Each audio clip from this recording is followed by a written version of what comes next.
Hello guys, ഞാനിന്നൊരു on voice ആയിട്ട് വരാൻ കാരണം എന്താണെന്ന് വെച്ചാൽ കുറേ നാൾ കൊണ്ട് ഞാൻ വിചാരിക്കുകയാണ് ഈ വിഷയം എന്തായാലും പറഞ്ഞേ തീരുള്ളൂ. കാരണം പാവങ്ങളായ പ്രവാസികളുടെ ജീവിതമാണ്.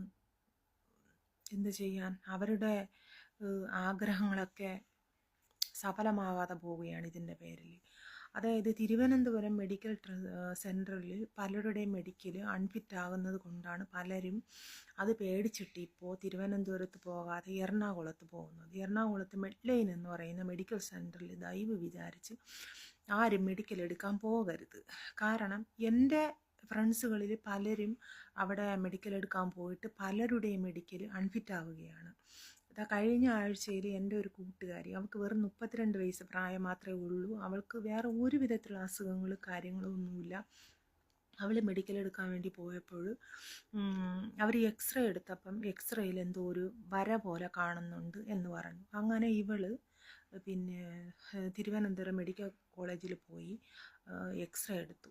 അവിടെ എക്സ്റേയിൽ യാതൊരു കുഴപ്പമോ കഫമോ ഒന്നും തന്നെ ഇല്ലായിരുന്നു.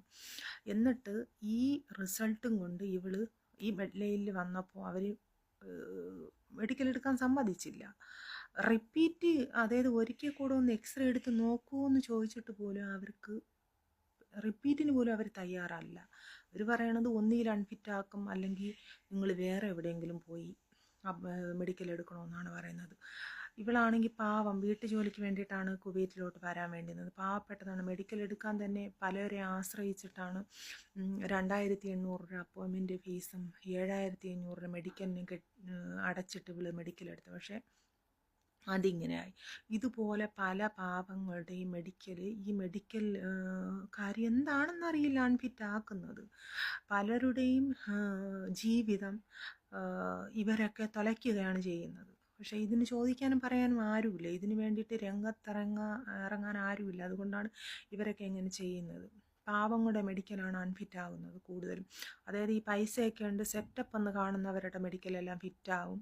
പാവങ്ങളെന്ന് കാണുന്നവരുടെ മെഡിക്കലൊക്കെ അൺഫിറ്റ് ആക്കുകയാണ്. എന്നിട്ട് അവർ ആരടുത്തെങ്കിലും കടം മറിച്ചും 10,000-60,000 രൂപയും രഹസ്യത്തിൽ ഇവർക്ക് കൊടുക്കുവാണെങ്കിൽ ഇവർ ഫിറ്റാക്കി കൊടുക്കും. അപ്പം പൈസയ്ക്ക് വേണ്ടിയിട്ടാണ് പല മെഡിക്കൽ സെൻറ്ററുകാരും ഇരിക്കുന്നത്. അതുകൊണ്ട് ദയവ് വിചാരിച്ച് ഇങ്ങനെയുള്ള മെഡിക്കൽ സെൻറ്ററിൽ പോയിട്ട് നിങ്ങൾ മെഡിക്കൽ എടുക്കാൻ നിൽക്കരുത്.